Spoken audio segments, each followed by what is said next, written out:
Brandon Aversano, welcome to Listening with Leaders. You are the CEO of the Alloy Market, I can get that right. And the website is thealloymarket.com. Thanks for joining me. Absolutely. Thank you so much for having me. Tell us a little bit about your backstory before we get into what you do and who you are. Yeah, absolutely. So I've been kind of bouncing around corporate America for a little over a decade.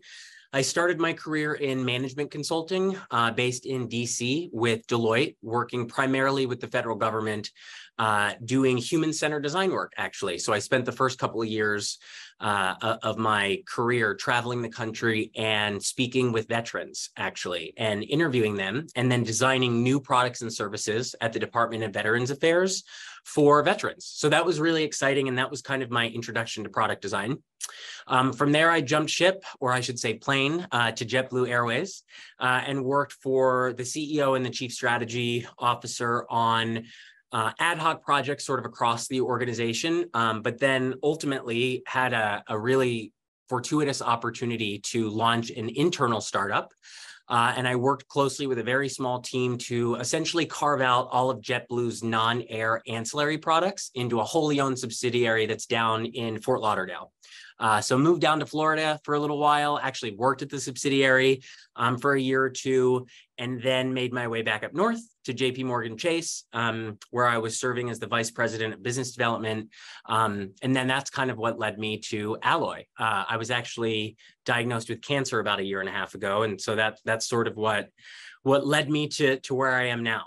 So that's a little bit about me. Wow. So tell us about the Alloy Market. Yeah, I would love to. I'm just a little bit passionate about it, if you can't tell, but a little bit of energy there. Yeah, a little bit. So unfortunately, I was diagnosed with cancer in September of 2022. And when I was diagnosed, I was working at JP Morgan and had to take some time off for disability. And so my income was pretty severely depressed.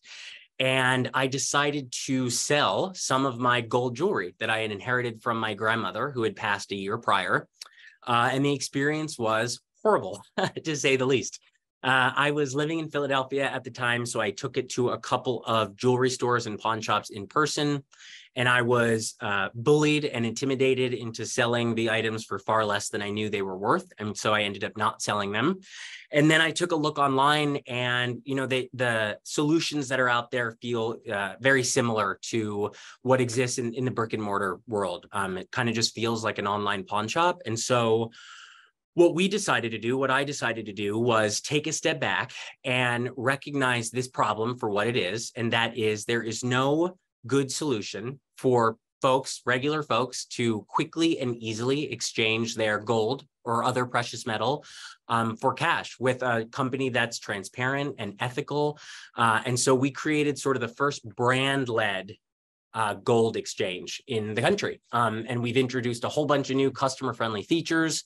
And so by solving the problem for me, I was really hoping to solve it for others. And I hope you got through your cancer problems okay. I did. I was just at University of Pennsylvania Hospital earlier this week, and I'm still in the clear. So that's a good thing. That's really great. Good for you. So the Alloy Market is designed for a place where somebody's got an heirloom and they've got to sell it because they need cash. They would go to the Alloy Market, and here's a clean, safe, transparent place where they can get cash for gold. Correct. That is correct. And one of the things that we really pride ourselves on is transparency. And we kind of landed on transparency because we saw that there was a gap in the market, right? And so what I mean by we pride ourselves on transparency is that we're introducing features and benefits to customers that have never been seen in the industry before. So let me give you an example. Yep. If you were to go online right now, not on Alloy, and attempted to sell any gold piece, so let's say it's like a 14-karat gold men's wedding band. In order for you to get a quote, you would actually have to send in your item to the company, and then they would likely underquote you, and then someone on the phone would go back and forth with you until you got to a final offer, and then you would accept your payout. What we've actually done is empowered consumers. And so we actually put the power of estimates in consumers' hands. So you can be in your pajamas watching Netflix and get the estimate from the comfort of your own home. So if you were to download our mobile application right now, 10 seconds, you could get an estimate, highly accurate, 100% what Alloy Market would pay you out if we had that asset in our hands today. And so that is an industry first. That does not exist anywhere else today. And we're really, really excited about that. And then the second way we kind of bring transparency to life is we video record all of our appraisals from the moment the box arrives at our lab to the moment we make the final offer. So essentially the unboxing, the purity testing, which is a cool little X-ray machine, and the weighing is all done under camera. And our customers actually have access to that. So they know there's no funny business happening. They know they can actually see the appraisal. I like to say that it's almost like our customers are in the lab with us when we're making their final offer. So we really care about transparency, and you know, we're really excited to be bringing that to an industry and a market that needs it. So the way this works is you got your app on your phone, and you, I assume, register and then put in the description of what you got, what you think you got, and maybe even a picture. And then you've got an algorithm that's able to assess that data and come back with a fairly accurate estimate of what the thing's worth and what Alloy is willing to pay for it. Correct. You're 100% correct. As long as you put in accurate inputs, you get accurate outputs, right? So, you know, if you put in 24 karat gold ring and it's only 14 karat, your estimate would, you know, be slightly off, but it's as accurate as your inputs are. Okay. And that had to be an interesting algorithm to develop. Yeah, it was. It took a long time, and you know, I'm working with such an incredible team, so many smart people, and so you know, we took a step back. We did a ton of secret shopping in the industry, and then kind of built our algorithm and our payout standards based on that. Got it. And then people still have to ship their whatever it is, heirloom, say ring. They still ship it to Alloy, and then Alloy tests it to make and verifies that it's as represented. And then if so, then the offer is made, and the offer is usually what, assuming the item is accurate, the offer is usually very close to the estimate. Correct. Yep. Nail on the head. You got it. And then if they say yes, then you keep Alloy keeps the ring, and the cash goes to the customer. Correct. Yep. And we've introduced a whole bunch of payout options too, which is really great to see. And it's very interesting to see how customers kind of have strong preferences when it comes to how they get paid out. And so we're really excited to bring all sorts of payout methods to the market. You know, we use Zelle, PayPal, Venmo, ACH, direct deposit. And, you know, that's one of our differentiators as well. So people can choose how to get paid. Yeah. When was the app launched? So we launched sort of our ideal tech, or I should say MVP, yeah. But it was better than what it was before in June of this year. Okay. And so it really hasn't been that long. It's been about a month and a half since the new tech rolled out. And it's been just an incredible journey so far. Of course, like any startup, there's been kinks in the road, and, you know, we've worked them out. We've had a lot of great customers teach us things and be super patient along the way. So that's been excellent. But yeah, I would say we've been sort of live in the market for about a month and a half. And you're getting some traction on people using the service? Yes, almost too many. I don't want to say too many, but yeah. So people are using the service. The demand is exceptional. We're not, we 13x'd our first month projections. So yeah, we're getting a lot more traction than we thought. And, you know, customers, when they have a set of options and they see Alloy versus their other options to sell their piece, I think for them, it's an easy choice, you know? Right. So how do you make your money? Great question. You mean we don't just pay people? No, we've actually contracted with some of the largest industrial refineries in the United States. Okay. And so they are contracted to buy all of our precious scrap metal, and they essentially melt it down, refine it, and then sell it to buyers who use it in electric vehicles, healthcare equipment, you know, other jewelry, electronics, et cetera. Okay, so and how do you get paid? Is like there a difference between what you pay out versus what you sell it for? Is that where you're arbitraging the cost of the gold or the silver? Yeah, yes, exactly. So, a little bit of research will kind of turn up that folks can typically expect to get, maybe 50% of the melt value, depending on where they go. Mm-hmm. And I'm not going to give you the exact percentage, but I'll tell you, we're significantly higher up at the top end of that in terms of payouts. And then, that spread is where we make our money. Well, good for you. So what is it that gets you excited every day to get up and do this work when you were formerly a high paid, high flying consultant? Yeah, well, I'm super poor and don't have an income right now, so it's definitely not the money. Honestly, my team yells at me because I end up talking to customers too often and I should be focused on other things. But I love chatting with our customers. Last weekend, a couple of weekends ago, actually, we'll call him Joe.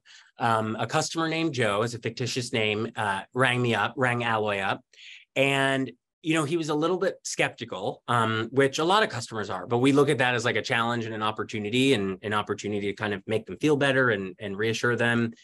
And this gentleman shared with me that he just got out of the hospital. He has been in cancer treatment for 3 months, and he is looking to sell his prized men's signet ring to help pay down his medical bills. And, for me, that was like a really kind of full circle humbling moment, because here's this gentleman who's a complete stranger who I just happened to be answering, the Alloy corporate customer service number over the weekend. And he's a very similar story than mine. And, it was just a really incredible experience to be able to know that, unlike my experience, Joe was going to be taken care of. And so that gets me out of bed all the time. We have customers like that daily. Wow. And what do you think it is that's unique about you that you bring to the table that's made this venture successful so far? Well, it's kind of like the name of your podcast. I'm just a listener, really. And I think that's kind of what my team would share with you also, is that, I tend to do a lot more listening than I do talking. And I think that has, sort of enabled me to be successful in the ways that I have, because at the end of the day, it's all about teamwork. And so if you're not kind of paying attention and listening to your folks, you're not going to get anything done. Right. Well, that kind of feeds into my next question about listening. But let me preface it by saying that I teach listening at very different levels. But I'm isolating listening now into type 1 listening and type 2 listening. Type 1 listening is the kind of listening that we all engage in. We're asking questions, and maybe we're listening, maybe we're not. I mean, if we're really engaged, we're going to paraphrase and reflect and really try to get information. In ordinary conversation, we're listening. Normally, we're not listening. We're formulating what we're going to say next. That's typical everyday type 1 listening. Then, and type 1 listening is listener focused. It's what I want to get out of the conversation, what I'm trying to learn, because maybe I need to make a decision. Type 2 listening is very different. Type 2 listening is speaker centric. So we want to listen from the frame of reference of the speaker. And this is why I think it would be interesting to get your reflection on this. When we're listening in type 2 listening, one of the types of listening is called affect labeling, where we're listening to the emotions of the speaker and we are reflecting the speaker's emotional experience as they're talking. And what the science shows is that when we do this, the brain literally calms down and people feel validated, they feel heard, they feel safe. And in that kind of listening, it's not about me, the listener, at all. It's about me making sure that you, the speaker, are feeling heard, listened to, validated, and appreciated for who you are. Yeah. And as you think about that, how do you see those different types of listening playing into the work that your people will be doing as you grow and have more people talking to customers? Yeah, I think it's an excellent question. I think I wasn't quite aware, or I did not properly account for sort of the level of human touch required in this industry. But since launching, we've spoken to a whole bunch of customers, hundreds of customers. And, what I found is that they just want to feel heard and validated and connected with, you know? And so one of the things that we teach our small but mighty customer service team to do today is to pause even when it's uncomfortable, because folks typically fill in the space, right? And if we can learn just a little bit more about why a customer is coming to Alloy or is choosing Alloy, we can go that extra mile to deliver an exceptional experience. And honestly, like the Joe example from a couple weekends ago that I called, you know, by kind of putting myself in his position, frankly, I had been in his position, but by really kind of validating him and listening to his story, you know, I think it went a long way, not only in terms of his kind of trust in the company, but really just in his sense of self. And that means a lot to us. You know, we're a human first company. Mm-hmm. Yeah, I think that's really important. I mean, when I visited your website and looked at this and I saw that, wow, empathy that's their stock and trade. And if their customer service people don't have empathy, they're not going to do well. Correct. But if they can learn empathy, what I call cognitive empathy, then people are going to flock to them. To the point, for the exact reason that you mentioned, that people are going to feel safe, they're going to be heard, they're going to be validated, they're going to feel appreciated, and finally somebody gets them. Finally, yes, somebody knows who they are. Yeah, that relationship is more valuable than any other kind of relationship you can possibly have. You are so right. We're actually we're launching a new program. So this is an exclusive. We're launching a new program called Alloy Advisors, and every customer who converts on our website. So essentially, you know, you'd go on or in the mobile app, you put in some information, you will actually be assigned an individual who is your point of contact at Alloy. Wow. And while they might not be online 80 hours a week, they are your sort of window into our operation. They are there to help answer your questions. They are there to make you feel safe, secure, and heard. And so, you know, we're taking that sort of human touch, that empathic listening, that type 2 listening kind of to the next level. Excellent. Yeah. I think that, I mean, because the people it strikes me that the people that are going to be needing your services probably need money right now. And they are heartbroken that they have to let go of something that probably has a lot of meaning to them. And so they're anxious, they're nervous, they're upset, they're sad, grief-stricken, and they're feeling pretty much abandoned and unloved. But they got to deal with it because they're just in a place in their lives where they need the cash. Yeah. Yeah. And, you know, it's, I think one of the things that kind of energizes our customer service team is that every single one of them knows unequivocally that we are offering an ethical, transparent service, and we are offering the highest payouts in the industry. And so I think that knowledge and that truth really goes a long way, because as our customer service team makes those one-on-one connections with customers, they can be proud of the product that they're selling. They can be completely truthful, and they can win. You know, they can really take care of those customers. Mm-hmm. Yeah. So that would. Yeah, so and if your people are feeling good about themselves, feeling like they're really providing a service and not ripping people off, and that makes them loyal to the company and makes them more effective. Is your company pretty much remote? People all over the place? Yeah, we're kind of a pandemic inspired company. People are all over the place. And what's it look like? What's growth look like to you? In what sense? Just in the sense of expanding volume of business. Your reach, revenue, number of employees. Yeah. What's that going to look like? Well, maybe ask me again in a month or two when I have a better idea of what our actual volume is going to look like. I mean, look, since we've launched, we've, you know, grown sort of exponentially day over day. And so we're just in kind of like major planning mode. I'm knee deep in the data every day. And so I know I'm not directly answering your question, but we're trying not to jump to making any really big decisions until we just kind of have our baseline, and we're learning what that baseline is right now. Wow. Yeah. That's cool. Yeah. Yeah. It's really exciting. And how are people finding you? Yeah, great question. So We are working on a combination of affiliate marketing, a heavy focus and emphasis on organic and SEO, and then paid ads. And so I would say our sort of primary channel in the short term is paid ads via Google. And, you know, we're working closely with some experts in this space to really kind of tailor those campaigns and that program to kind of capture the customers that we're looking to capture. And then with affiliate marketers, we're extremely proud to be partnering, you know, with other like companies and also with blogs and writers who are writing about this industry and this space and, you know, providing folks really kind of true insight into what options are good, what options, you know, you might want to take a second guess about. And so that's kind of how it's like a 3-part approach at the moment.